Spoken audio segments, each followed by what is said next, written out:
Now, there's two stories making front page news today. First off, the Prime Minister, Gordon Brown, has called the proposals to reform MPs' expenses an end to the gentleman's club of self-regulation.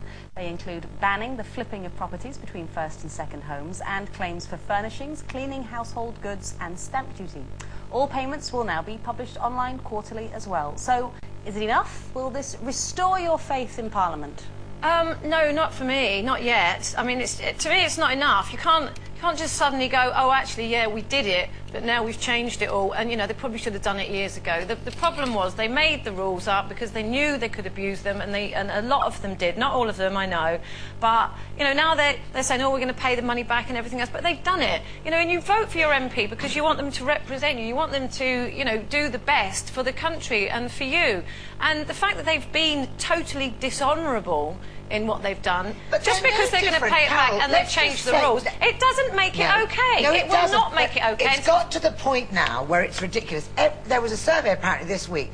All of us, given half a chance, cheat. If you pick up a pen and take it from a restaurant, or a salt or pepper, you know, if it's not money, you think, well, that's all right, it's only a pencil. But that is money.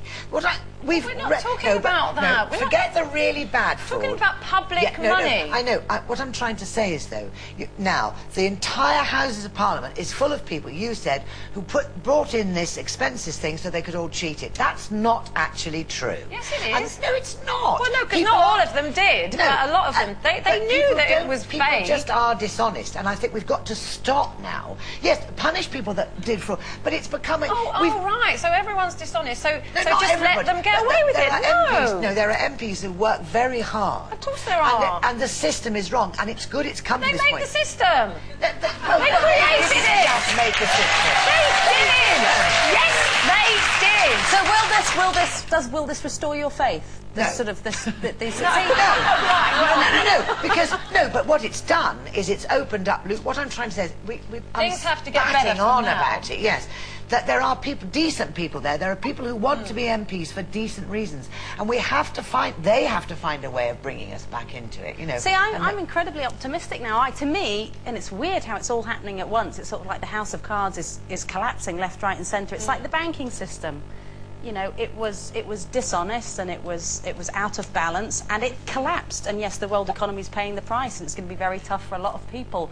But hopefully they will now put the procedures and the limits in place so that never happens again. And it's the same with this. I think the days of the accusations of corruption through these expenses are over.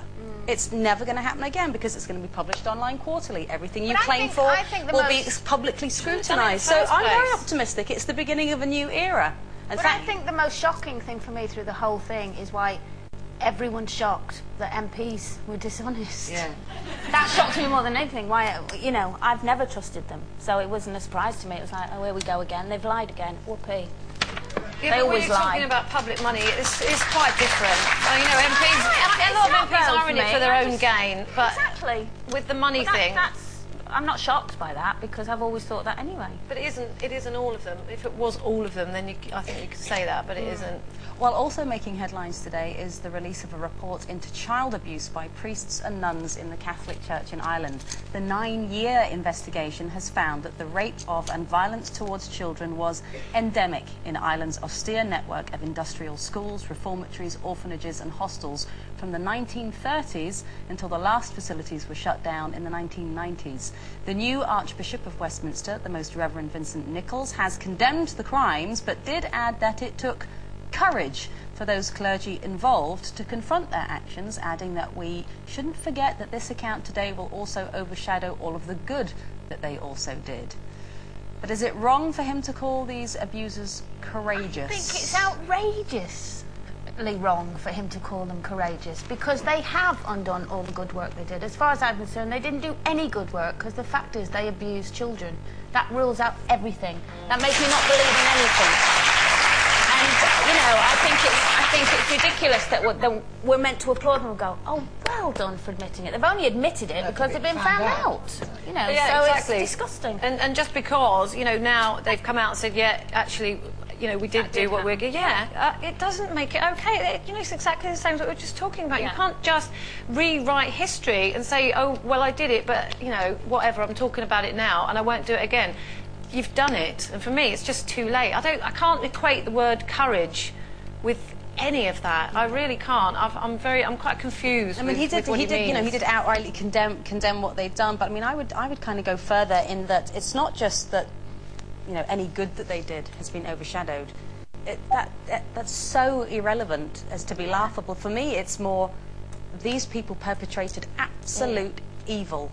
That they did far more evil than they ever did any good, and they knew what they were doing. And they knew what they were doing, Yeah. and they were persistent in it for years and years and years. The only way anybody could be courageous out of these kind of people is to stand up, uninvited, unfound out, and say, I am an abuser of children, and I want to help society find out why we do that. That is courageous. Yeah. His Nobody's life would be ever ruined. gonna do But no, because the whole thing about these people is it's secretive, and it's a closed shop, and there is and unfortunately the church has got to turn around and say, yes, all the good has been undone.